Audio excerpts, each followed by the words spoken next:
Hi guys and gals. I get asked from time to time, what do I need to get started? What do I need to build the perfect string and as far as our equipment? And anyway, I'll kind of give my opinion today of if I was going to start out today, what I would use. Anyway, it's a lot of folks around the world, there's a lot of money to them to be able to purchase a string building stuff and get it shipped to them. Shipping's crazy.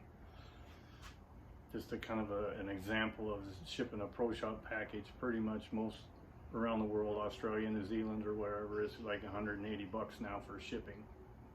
So with that said, maybe we can explain the best we can on what you need to get started. Anyway, I'll flip this video and we'll... Okay, I'm back. Anyway, in my opinion, what every bow shop around the world will need is a twister stretcher. We'll call it our stretcher assembly. There's a stretching post. This thing will twist and stretch. And one reason that most bow shops need it is you can add tension on it. If you have to replace a serving, you can add tension and serve it back under tension, which makes a big deal. And like if you get a set of custom strings come in there and you want to set them up exactly right, then you can use the scale here. I'll see if I can't show you how that works, but you can put it under, you see that thing moving in there? You can put it under 100 pounds. It's the AMO standard for measuring strings. You can build a tag in serve string, complete start to finish with this. You could even do yokes if you wanted to. You pretty much have to tag in serve your yoke ends, but I've seen it done before. Works just fine. Anyway, in my opinion, what I would get next, this is kind of where things vary a little bit, is here's one of my regular swinging 4-post setups. They for these, I've got some old guy customers, bless their heart. They do not want to play with the computer. Where some of them, you want a 60-inch string or whatever, they just want to add a 1/2 inch or so and they twist it up and call it good. Where some of my customers are pretty particular. You can use, we have a spreadsheet that you can download for free. Make sure you use the promo code that's in the description. But anyway, it kind of makes it easier in a straight inline configuration rather than having to measure. I'll kind of do the best I can here. This is a fixed 4-post here. I kind of got it set up around here where you measure the two closest, can't get back far enough. The two closest posts, basically these posts are 10 inches wide, so you just subtract 10 inches. The width of one set of posts. If you do a 3-post, you do half the width of the post. But in our formulas that we have there, you have an option that you can adjust the length variable based on the amount of creep that you get once you've stretched. So the next string you get should come out fairly close. You can get deep in the weeds doing that. But this particular set of fixed 4-post is my heavy wide. These are 10 inches wide. These are 1-inch posts and 1/2 inch plates.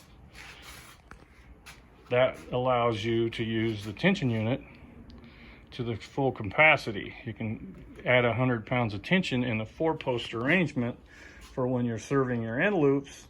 You can serve them a little bit tighter, and if you're using white serving, then it'll go clear on you and you don't get as much bundle twist underneath your strands. Sometimes that can cause some peep rotation. I do have a heavy wide swinging post, which has become very popular with the trad guys, or I should say the endless loop barebow guys. They're using modern materials and serving their end loops. You can lay it out like this, serve your end loops, swing it this way and never take your serving jig off, and then you continue to serve. So your end loop serving and your end serving is the same, so you never cut it. It's kind of an old school way of doing it, but And in my opinion, if somebody was gonna spend the money to get into building bowstrings, I would probably order my Proshop package with a heavy white swinging 4-post.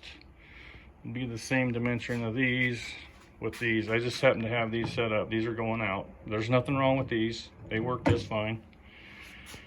And I would add the tension unit. This kind of makes it a little bit easier. With that said, there's ways around it. You can make a little 20-inch string, and I think we got another video I did. Just tie it off from here to here to here, and your 4-post would be off to your left here, and you can add some tension. It just creates a little bit of a triangle here that you got to work around. But that's kind of my opinion. However, if you're kind of a pro builder and you got all your stuff on your spreadsheet and you got the post settings all set out and you're gonna just go to town making strings, this probably save you a little bit of time just being able to measure between these two. Or you have your strut set up where you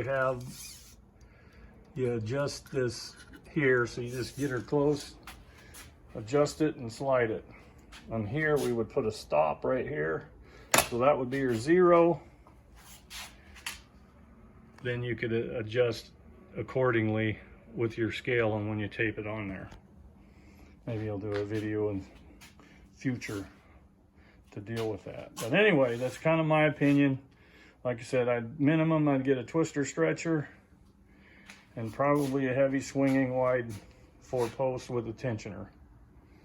Anyway, if you have any questions, feel free to give me a call. More than happy to talk hunting. I talk archery 24/7. Anyway, hope you had a safe 4th.